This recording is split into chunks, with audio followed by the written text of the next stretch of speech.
نحمده ونصلي على رسوله الكريم اما بعد.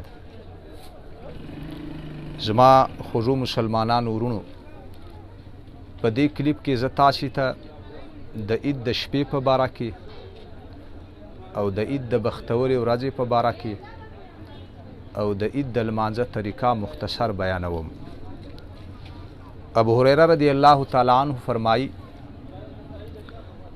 چې پیغمبر علیه الصلاۃ والسلام وفرمایل چې یغفر لامته فی آخر لیلة من رمضان، د روزې مبارکې په آخري شپه کې زما د امت مغفرت کړي. قیل یا رسول الله، چا پیغمبر علیه الصلاۃ والسلام ته وویل ولیا د الله رسوله هی لیلة القدر، ایا دا شپه د لیلة القدر شپه ده چې په کومه کې مغفرت ستا د امت کړي؟ پیغمبر علیه الصلاۃ والسلام ورته وایي لا، دا شپه د شب قدر نه ده، ولکن العامل انما یوفى اجره اذا قضا عمله. قانون او طریقه دا ده چې کله سړی خپل کار پوره وکړي هغه ته د اخکار بدله پوره ملاوږي. نو گویا مسلمانانو، نیرانو او ښځو د روزې مبارکې میاشتې روزې او د هغې تراویح په هغه کې چې کوم عبادات دي هغه یې پوره وکړه. الله په دې شپه دوی ته د دې بدله ورکوي. الله د زموږ استاسي تراویح، د زموږ استاسي روزې، د زموږ استاسي نفلونه، عبادتونه، تلاوتونه په خپل دربار کې قبول کړي او الله د دې پوره بدله موږ او تاسو ته راکړي. د عید د ورځې په باره کې د پیغمبر علیه الصلاۃ والسلام د یو اوږده روایت یو مختصر مفهوم تاسو ته بیانوم.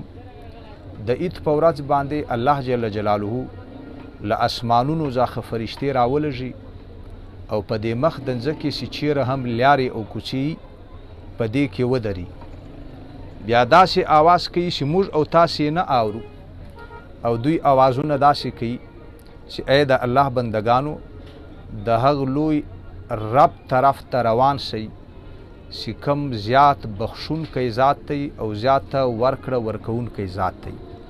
یعنی مقصد دا دی چې د عید لمانځه طرف ته روان شي. بیا چې کله کم خلک د عید د لمانځه طرف ته ولاړ شي، په دې وخت کې الله جل جلاله فرشتګانو ته یایي ای زما فرشتو، د هغه سړي څه بدله ده چې خپله مزدوري پوره وکړي. نو فرشتګان وایي ای الله، حق دا دی چې دوی ته د دوی اجر پوره میلاو شي. نو الله جل جلاله وایي فرشتو ته مخامخ تاسې ګواه اوسئ، ما د دوی مغفرت وکړ او د دوی ګناهونه مې په نیکو بدل کړ. بیا د دوی طرف ته مخاطب شي چې اوري خو نه انسانان، چې ای زما انسانانو، زما د پخپل ذات قسامي، زما د پخپل لوی شان قسامي، زما د پخپل اوچته مرتبه قسامي، نن چې تاسې له ما څخه څه سوال هم کوئ د آخرت په باره کې آبه قبلوم، او که د دنیا په باره کې وه پر هغه به بیا نظر اچوم، ستاسې که پکښې خیر درکوم بیا، که نه و بیا یې نه درکوم. پاته شپه د عید د لمانځه طریقه. نو د عید د لمانځه طریقه اسانه ده.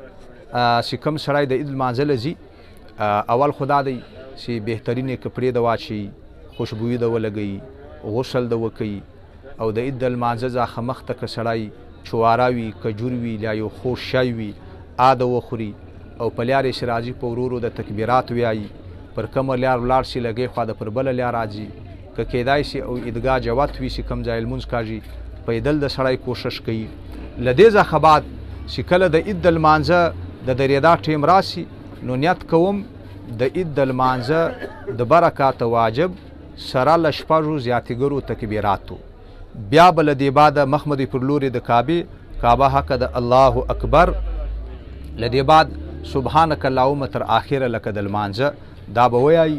امام به هم لاس پورته کی، مقتدیان به هم پورته کی. دا به زواید تکبیرات شروع شي، کم زیاتګر درې دي. بیا به دا لاس ځبړندی کی دورې وخت تقریبا چې سړی درې واره سبحان ربی العظیم یا سبحان ربی الاعلی ویلی شي. بیا پورته کی، بیا ځبړی کی، دریم وار بیا پورته کی، بیا چې له دریم واره بعد چې راځي بیا به لاس بیا داسې ونڅي لکه د لمانځه اول رکعت به پوره کی. له دې بعده چې کله د دویم رکعت ته راپورته شي، قرات به ویایي، سورت به ویایي. چې کله سورت ختم شي له هغه بعد به بیا زائد تکبیرات شروع شي. امام او مقتدیان دواړه به لاس پورته کي، بیا به زبړند کي، بیا به پورته کي، بیا به زبړي کي، بیا به پورته کي، بیا به زبړي کي. څلرم به د رکوع تکبیر سي، رکوع له به ولاړ سي. په دې شکل او طریقه باندې به د عید المنځ پوره کوي. الله د موږ او تاسو ته په صحیح معنو کې د صحیح عباداتو توفیق را نصیب کړي او د عید د ورځې د لمانځه توفیق د الله پاک را نصیب کړي. او چې کومو خلکو صدقة الفطر نه ادا کړي هغو له حق دی چې صدقة الفطر ادا کړي. څو ورځې لیا شته زموږ استاد په علاقه کې یقینا غریبان شته، مسکینان شته، یتیمان او کونډې شته. لکه څنګه چې زما استاد زړه غواړي چې زما او ستا ماشوم له د زه کالي وکم، زه د څپلۍ وکم، زه د دوی له د خوراک شان وکم، داسې د دغو غریبانو زړه هم غواړي چې موږ خپلو ماشومانو له څه کړي وای خو واسې نه رساږي، نو له دوی سره مرسته کول دا زما او ستا ذمهواري ده. الله د موږ او تاسو ته توفیق را نصیب کړي چې د خپل وس مطابق له دوی سره مرسته وکړو. و آخر دعوانا ان الحمد لله رب العالمین.